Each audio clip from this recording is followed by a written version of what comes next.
مشايخنا.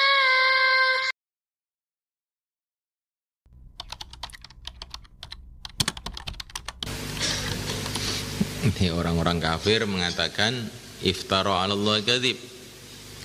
Muhammad ini membikin-bikin kebohongan atas nama Allah.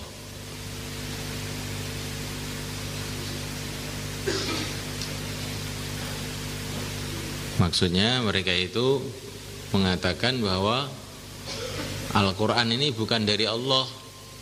Al-Quran itu dari karangan Muhammad sendiri.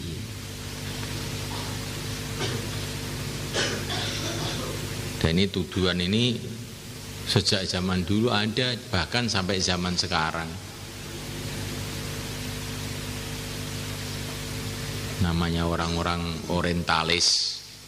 Orang orientalis itu orang-orang barat yang belajar ilmunya orang-orang timur. Maksudnya ya pokoknya mempelajari Islam untuk merusak Islam.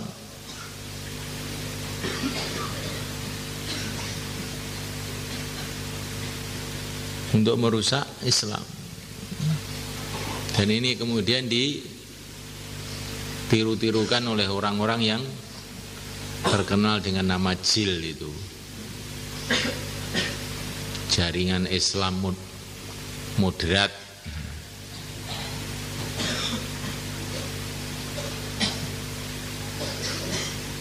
Itu mereka itu mengatakan bahwa Al-Quran itu dari baginda Nabi sendiri, bukan dari wahyu.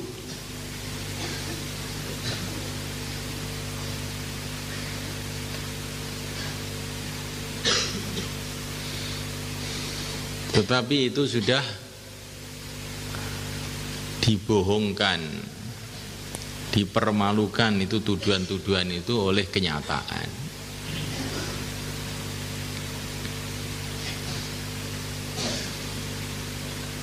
Mana ada satu kitab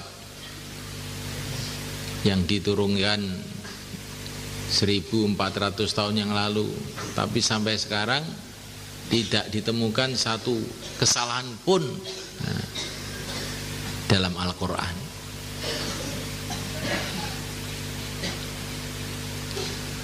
Kalaupun ada yang mengatakan ada satu kesalahan, ternyata setelah diteliti yang salah itu bukan Al-Quran, ya yang menyalahkan itu.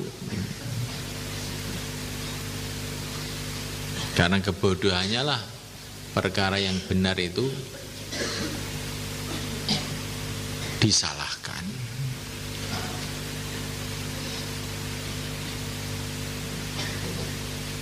Dan ini sudah sering saya ceritakan bagaimana bukti-bukti kebenaran Al-Quran. La ya'tihil batilu min baini yadihi wala min khalfih. Kitab mana saja itu nanti mesti setelah beberapa tahun, setelah sekian lama, nanti akan diketahui ada kelemahan-kelemahan, ada data-data yang keliru. Tapi Al-Quran ini cerita mengenai umat-umat yang dulu, cerita mengenai masa yang akan datang, cerita mengenai alam semesta. Tidak ada satupun yang terbukti keliru, itu enggak ada. Fa yasya'illahu yakhtim ala qalbik. Bila Allah menghendaki, Allah akan kuatkan hati engkau untuk menghadapi tuduhan yang macam-macam itu. Dan Allah telah menguatkan hati beliau sehingga beliau tidak menggubris dengan tuduhan-tuduhan orang-orang kafir itu. Begitu juga kita pengikutnya baginda Nabi alaihi salatu wasallam ini mohon kepada Allah agar Allah kuatkan hati kita. Wa rabatna ala qulubihim idh qamu, seperti Ashabul Kahfi ketika menghadapi masalah yang begitu berat. Wa rabatna ala qulubihim idh qamu, Allah kuat, aku telah kuatkan hatinya Ashabul Kahfi itu. Idh qamu, gimana ayatnya?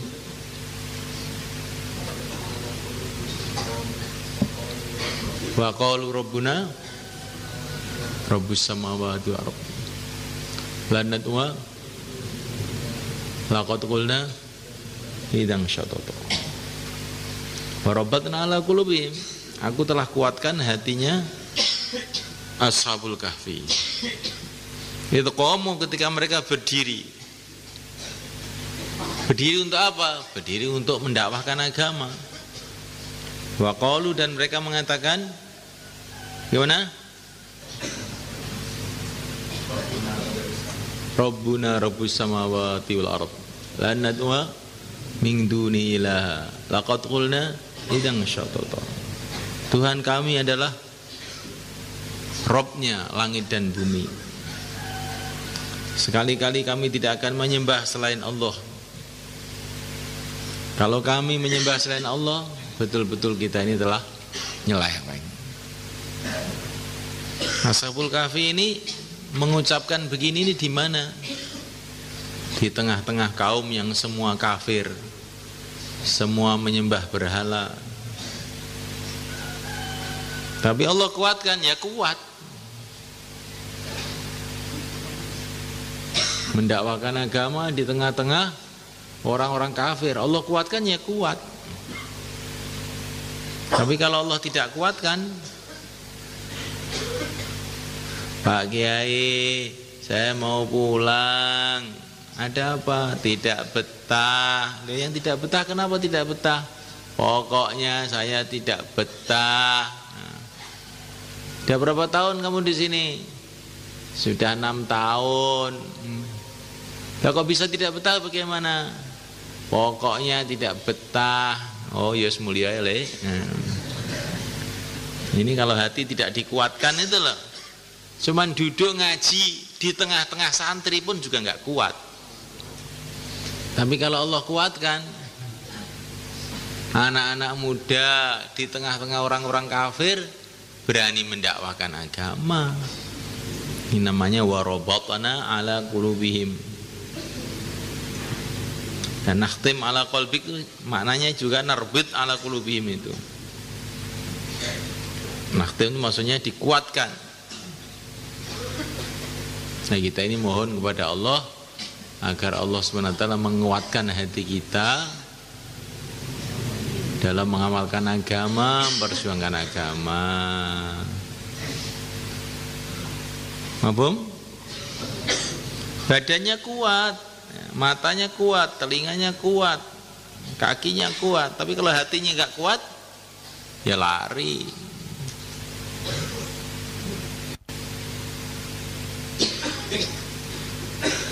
Maka pasukan-pasukannya Talut ketika menghadapi musuh-musuh, bagaimana mereka doa? Rabbana afrigh alaina sabra. Pertama kali itu minta hatinya diteguhkan. Ya Allah, tuangkan dalam hati kami kesabaran. Bukan minta kekuatan fisik, bukan minta kekuatan senjata, bukan minta kekuatan apa-apa, minta kekuatan hati dulu. Rabbana afrigh alaina sabra. Setelah kekuatan hati baru kekuatan fisik. Tsabbit aqdamana, kokohkan kaki kami. Terus baru wangsurna al qaumil kafirin, tolonglah kami atas orang-orang yang kafir. Jadi kekuatan hati itu yang paling penting. Maka Bani Israel ditashkil oleh Nabi Musa untuk memerangi orang Jabbarin, manusia-manusia raksasa, Amalikoh. Amalikoh itu dari keturunan kaum Ad. Orangnya gede-gede, tinggal di Palestina. Tinggal di Palestina. Nah, Bani Israel itu melihat kekuatan fisik, maka mereka pada ketakutan. Gak berani kami, orangnya gede-gede kok. Maka Nabi Musa target mereka, kamu jangan takut, itu fisiknya aja yang gede, tapi hatinya lemah. Hatinya mereka lemah. Kalau kamu perangi mereka, nanti mereka akan ketakutan lari semua. Nah, akhirnya ada beberapa orang iman yang mau. Proses ceritanya panjang ini setelah wafatnya Nabi Musa di zaman Nabi Yusha alaihissalam. Bani Israel kecil-kecil dipimpin Nabi Yusha untuk memerangi orang-orang Amalekah ini. Ternyata orang Amalekah itu gede-gede cuman fisiknya tok. Diperangi oleh Nabi Yusha, nggak sampai sehari sudah lari semua. Jadi orang itu yang dipentingkan tuh apa? Hatinya. Cilik tapi kendel, gede tapi gombong, nggak ada gunanya.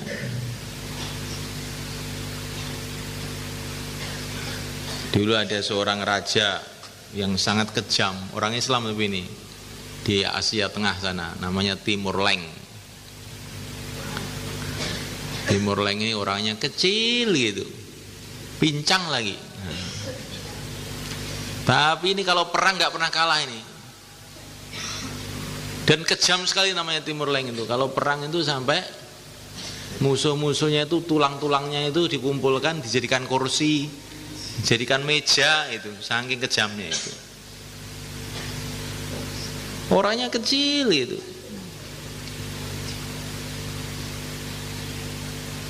Kamu walaupun kecil, orang Jawa ini kan kecil lah, orang Indonesia.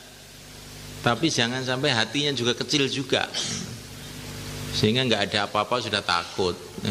Nggak ada apa-apa takut, apalagi ada apa-apa. Nggak ada masalah aja sudah nggak kuat, apalagi ada masalah. Kamu ada masalah apa? Nggih mboten enten napa-napa lah ya. Nggak ada masalah itu pun sudah nggak kuat, apalagi kalau ada masalah. Jadi kalau orang sudah dikuatkan oleh Allah, masalah apa saja nggak takut.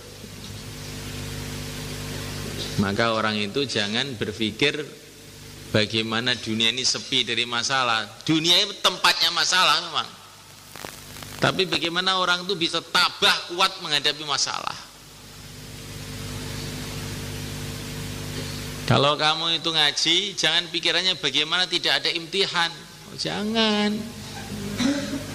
Lah namanya ngaji nggak ada imtihan, nggak ada ujiannya, nggak bisa naik.